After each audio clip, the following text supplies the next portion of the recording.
Good evening. Welcome to Chick-fil-A's Nightly Nugget, a web series designed to give you fresh new recipes using our signature ingredients in a format that you can easily make from home. Now, most of the ingredients in this recipe won't require a special trip to the store. And as a reminder, Chick-fil-A is here for you through delivery, drive-thru, and mobile orders. My name is Jonathan. I work at the external communications team at the corporate office, and I'll be your host for this evening. And tonight we will be making a chocolate peanut butter pie using one of Chick-fil-A's delicious hand-spun milkshakes. Now, I'm delivering this via my kitchen, which is also my hallway. So if you have limited space in your home, don't worry, this is an easy dessert to make. I also like this recipe because I am not a good chef. Avocado toast is about my limit. And this recipe only has fewer than 10 ingredients, depending on how fancy you want to get. And if you're already grabbing lunch or dinner at Chick-fil-A, all you'll need is a large milkshake and you'll be able to have a fun project for later. So I'm going to show you the ingredients now, and let's run down the list, make sure we have everything we need. So the first thing is going to be a graham cracker pie crust. You can either make or purchase this. The second ingredient will be whipped cream, which again you can either make or purchase. The third ingredient will be about a cup of creamy peanut butter. Fourth ingredient will be about 2 bananas sliced. Fifth ingredient will be some chocolate shavings. You need about 3 ounces, give or take. Next, of course, would be our hand-spun milkshake, which is the star of the show. Tonight I will be using a large chocolate hand-spun milkshake. And then finally, since it is, of course, a milkshake pie, what would a milkshake be without a cherry on top? So, those are the ingredients. Now, before we get started on this chocolate peanut butter pie, you better wash your hands. I already washed my hands, but just use warm soapy water for about 20 seconds, dry them off well, and we will be good to go. Okay, so let's dive right in. So I mentioned the graham cracker crust. You can either purchase at the store, or if you want to look up a recipe online, you just use graham crackers, butter, and then you can make this on your own. So depending on your level of expertise, you may want to go with the self-made option. I have chosen to purchase one from the store. So first step, take your creamy peanut butter and you're going to pour it into the pie like so. And really you want to cover about the bottom third, and you just want to make sure you have even coverage on the bottom of the pie. Now I'm using creamy in this recipe because it is easier to pour for me, but if you're a crunchy fan, you could use that for texture. I will tell you, if this was a sandwich recipe, I would be using crunchy peanut butter because I am team crunchy all the way when it comes to PB&J. Okay, so next thing you're going to need is your bananas. So we have the graham cracker crust, we have the peanut butter. So you're just gonna throw a few bananas in there like so. Again, try to get even coverage. I have a little spatula here so I can move them around.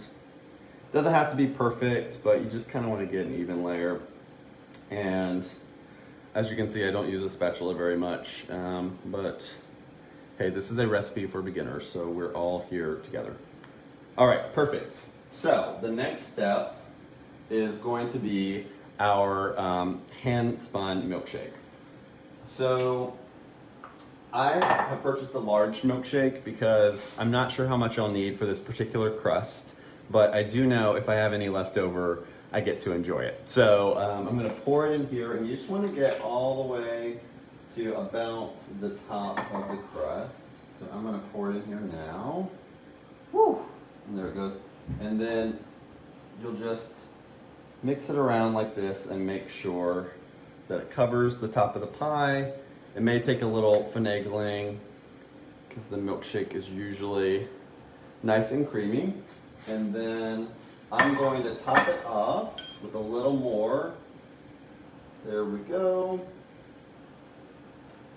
Perfect. So this is what it should look like. There we go. So see, you have all of your chocolate milkshake there. It's sitting nicely on top of the pie. I've smoothed it down. So the next step is going to be putting some plastic wrap over it and putting it in the freezer for about an hour. So I'm going to do that. If you want to make whipped cream by yourself, now would be a good time to do that. If you have store-bought whipped cream, then cover this, throw it in the freezer, watch your favorite streaming service, and we will see you in an hour. Okay, so it's been a little longer than an hour since I put in my chocolate peanut butter pie, and I want to show you what it looks like.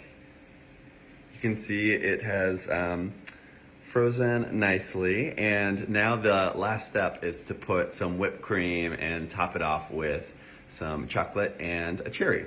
So I mentioned earlier, if you wanted to whip your own whipped cream, there are several recipes online. You'll need some powdered sugar and some whipping cream, and you mix it all up in a bowl with a whisk. I did not do that. Once again, I store-bought my whipped cream, but I did put in a whisk for effect. So if you want to get a little cardio in and pretend you made your own whipped cream, this is how to do it.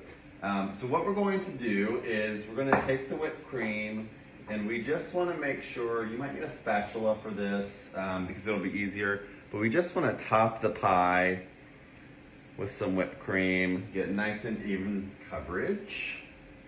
So I'm doing that now. So this will take just a few minutes. One other thing I want to note that I mentioned briefly earlier is Chick-fil-A has several different types of milkshakes and frosted beverages. So a fun thing about this recipe is if chocolate is maybe a milkshake that you like, but you want to try this with a vanilla or a strawberry milkshake and see if you want to make a different kind of pie. You can basically use anything in your pantry and customize the ingredients, and it's still a super simple process. So I need a little bit more whipped cream on my pie to be done. And I don't really have a technique here other than I'm going for complete coverage. And look at that, almost done. So looks lovely. So the next ingredient that we're going to add here are just some chocolate shavings.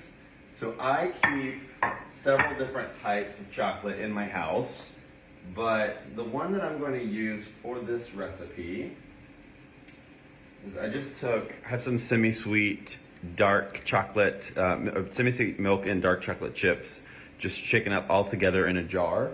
And so I took those on a cutting board and just chopped them up into a little shavings like this. So you don't need a ton. I said 3 ounces, that's probably generous. It depends on how much chocolate you want. But make sure you wash your hands before this part. I already washed my hands before I started. But you're just gonna take the shavings and distribute them on the top like so. And so all you have to do is just add a few chocolate shavings. There we go, lovely. And I'm gonna add a little bit more chocolate because I actually really love chocolate and peanut butter. It's one of my favorite combinations. So I've done that. And then of course, this is the pie, and I love a little cherry on top of my milkshake. And so I'm just gonna take a cherry and top it all off. So this is the pie. Took me about an hour and a half total, and just had a few simple ingredients. Like I said, there are a few steps in this recipe where if you want to get a little bit more fancy, you certainly can. But I hope you enjoy trying this at home. Thanks again for being a fan of Chick-fil-A and for watching this video, and we hope you stay safe and well. Enjoy.